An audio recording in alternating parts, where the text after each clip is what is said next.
हदें शहर से निकली तो गांव-गांव चलीं, कुछ यादें मेरे संग पाँव-पाँव चलीं।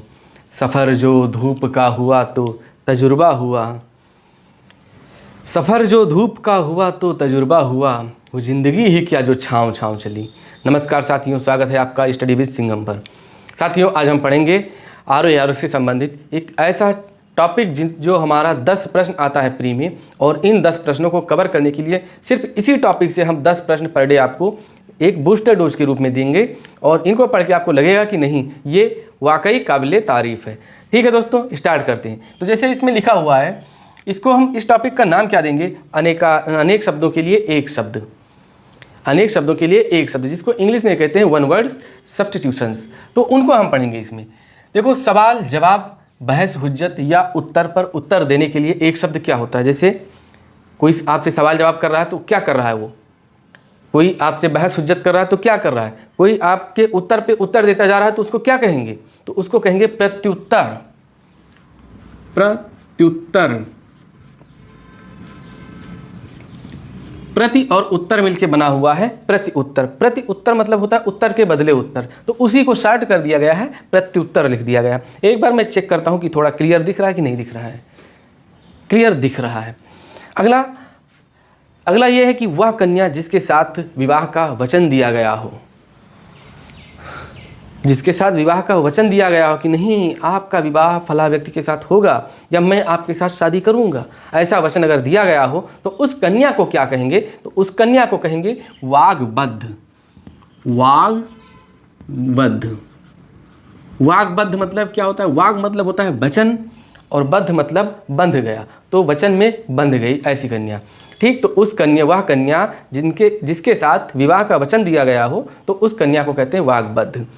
अगला देखते हैं कि ऐसी आजीविका जिसका कुछ ठीक ठिकाना ना हो। जैसे जो गवर्नमेंट जॉब करते हैं उनका तो पता है कि नहीं हर 1 से 10 तारीख तक सैलरी आ ही जानी है, लेकिन जो नहीं है, जैसे पर डे के हिसाब से जो अपना काम करते हैं डेली वेजेज पर, तो उनको क्या कभी 100 मिलता है, कभी 50 मिलता है, कभी 1000 मिलता है, कभी 2000, कभी कुछ नहीं मिलता है। तो ऐसी आजीविका को क्या कहते हैं? ऐसी आजीविका को कहते हैं आकाश वृत्ति।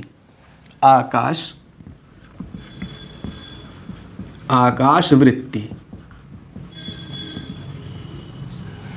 मरणासन्न अवस्था वाला, तो जो मरणासन्न अवस्था वाला है, मतलब जिसकी अवस्था मरणासन्न वाली है, तो उसको क्या कहेंगे? उसको कहेंगे मुमूर्षु। मुमूर्षु। जिसे अपनी जगह से अलग कर दिया गया हो तो उसको क्या कहेंगे? तो जिसे अपनी जगह से अलग कर दिया गया हो, ऐसा कहाँ होता है? ऐसा अक्सर होता है कि जब किसी भी एरिया में बाढ़ वगैरह जब आती है तो लोग कहते हैं विस्थापित हो गए, तो लोगों को बाढ़ वाले एक क्षेत्र से उठाकर एक ऊंचे स्थान पर रखा जाता है जहां वो सुरक्षित रह सके, तो उनको कहते हैं विस्थापित करना। या फिर कहीं डैम वगैरह बनना हो तो वहां पे भी बाढ़ की चिंता से लोगों को वहां से उठा के उनके घर या पूरा का पूरा गाँव दूसरी जगह एक ऊँचे वाले क्षेत्रों में रखा जाता है, वहाँ पे बसाया जाता है, जिनको कहते हैं कि विस्थापित हो गए लोग। तो ऐसे लोगों को, ऐसी चीज़ों को क्या कहते हैं? इस प्रक्रिया को कि जिसे अपनी जगह से अलग कर दिया गया हो तो उसे कहते हैं विस्थापित। विस्थापित। बुरे उद्देश्य से की गई गुप्त मंत्रणा। देखो, हम और आप मिलके कोई एक बुरी मंत्रणा करें, मतलब हमारा उद्देश्य कुछ गलत हो, तो उस हिसाब से अगर हम आप कोई बातचीत करें तो उसे क्या कहते हैं? उसे कहते हैं दुरभिसंधि। दुरभिसंधि।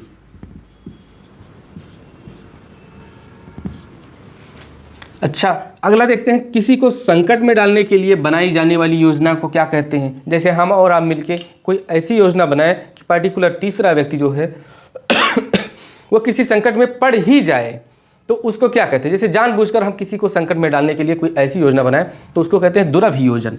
दुरभियोजन। दुरभियोजन।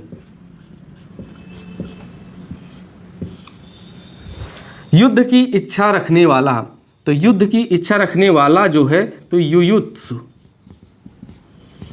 एक आपको मैं यहाँ पे ट्रिक बताता हूँ। ट्रिक ये है कि इच्छा रखने वाला और युद्ध की इच्छा, एक पूछा जाता है युद्ध की इच्छा, तो युद्ध की इच्छा जब है, जब इच्छा सबकी सामान्य हो गई, अगर इच्छा रखने वाला, तो इच्छा रखने वाला पर्टिकुलर कोई एक व्यक्ति होगा कि जिसके अंदर युद्ध करने की इच्छा है। तो जब इच्छा रखने वाला है तो उसके शब्द में युयुत्स में लगा देंगे ऊ की मात्रा। जब यहाँ पे वाला शब्द आएगा तब यहाँ पे ऊ की मात्रा आएगी।